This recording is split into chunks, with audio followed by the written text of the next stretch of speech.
안녕하세요. 법무법인 성지파트너스입니다. 최근 경기가 침체되는 상황이 지속됨에 따라 금 가격이 천정부지로 치솟으면서 안전자산에 대한 관심이 증가했습니다. 특히 금은 주식이나 코인과 같이 등락이 심하지 않고 상대적으로 안정적이며 현금화도 용이하므로 재산 증식을 위해 투자를 시작하는 분들이 많은데요. 일각에서는 이러한 점을 악용해 금 투자 사기를 벌이는 일당이 나타나고 있습니다. 금을 미끼로 한 투자 수법은 매우 다양한데요. 중고거래 사이트를 통해 가짜 금을 판매하거나 허위 거래소를 만들어 금을 판매하는 것처럼 속이는 행위, 또는 순금이 아님에도 순도가 높은 것처럼 속여 피해자의 금전을 편취하는 방법 등이 있습니다.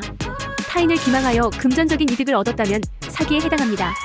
뿐만 아니라 금테크로 수익을 얻었다며 다른 사람에게 소개하였다가 사기 또는 사기방조로 연루되는 사례도 있습니다. 금투자 사기가 인정되면 어떠한 처벌을 받게 될까요?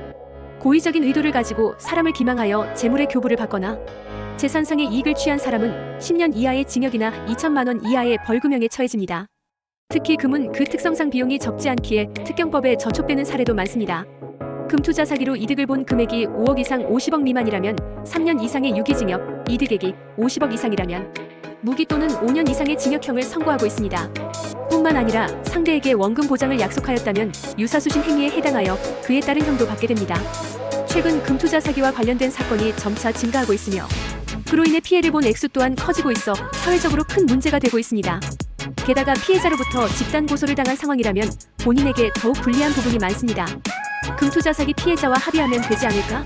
사기죄는 반의사 불벌죄에 해당하지 않다 보니 형사합의를 꼭 해야 하는지 질문을 주시고는 합니다. 물론 합의를 하더라도 형사상의 절차는 진행하게 됩니다. 그러나 합의 여부는 대표적인 가명 사유에 속하므로 합의하는 것이 더 유리합니다. 따라서 고소를 당하게 되었다면 합의를 유도하여 선처의 가능성을 높여야 합니다.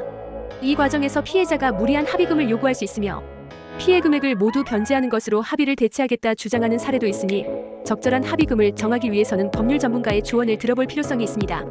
금투자 사기, 민생경제를 어지럽히는 행위에 해당합니다. 법정에서 유죄가 인정된다면 사기로 취득하게 된 자산을 계산하여 몰수당할 수 있습니다. 그러므로 고소를 당하였다면 형사변호인의 조력을 구하는 것이 매우 중요합니다. 사기전과 있는 의뢰인, 금투자 사기 집행유예 받은 사례. 의뢰인 A는 금 시세가 올라가는 것을 보고 다른 사람들에게 금 투자를 제안했습니다. 당시 투자를 권유하며 자신에게 3천만 원을 맡기면 10% 이상의 이득을 볼 수 있다 언급했는데요. 이렇게 투자금을 받은 A는 처음에는 투자로 인한 이득을 상대에게 전달했으나 3개월의 시간이 지나자 처음 말했던 것과 다르게 수익을 주지 않았습니다. 이에 피해자가 항의하자 금전 손실로 인해 투자금을 돌려줄 수 없다 거짓말하였습니다. 피해자는 금전적 손실이 발생하게 되자 3천만 원을 반환해줄 것을 요구했으나 A는 당장 돌려줄 돈이 없으니 조금 더 기다려달라 말하며 피해자의 연락을 일체 무시하여 사기 혐의로 고소당하게 되었습니다. 대리인은 더 나은 결과를 볼 수 있도록 원팀을 꾸려 피해 사실을 확인하고 분석한 뒤 대응 전략을 세웠습니다. 금투자 사기가 성립하기 위해서는 금전을 편취할 고의적인 의도를 가졌음이 인정되어야 합니다. 처음 상대방에게 투자를 권유할 당시 그에 따른 수익을 지불하였고 이후 경제적으로 어려워지게 되어 이득 금액을 줄 수 없는 상황이 되었음을 설명했습니다. 또한 이 일로 여러 명의 고소인에게 독촉 연락을 받게 되었고 피해를 수습하기 위해 잠시 연락을 하지 않은 것일 뿐 고의적으로 연락을 무시한 것은 아니라 주장했습니다. 아울러 대리인은 피해자와 중재 역할을 하여 사과의 말을 전했으며 합의금을 전달해 원만하게 합의를 이끌어낸 점을 설명하였고 피해 금액 일부를 변제한 점을 덧붙였습니다. 그 결과 A는 집행유예 판결을 받았습니다. 법원은 다수의 피해자가 있어 죄질이 불량하다 판단하였으나 피해자와 합의한 점과 피해금 일부는 투자하여 이익을 전달한 점을 고려하여 완전한 편취의 의도가 없음을 인정했습니다.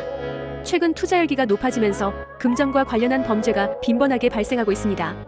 상대방을 기망하여 금전적인 이득을 취했다면 형사고소뿐 아니라 민사소송까지 제기될 수 있으니 적극적으로 법적 대응을 해야 합니다. 이상 법무법인 성지파트너스였습니다. 감사합니다.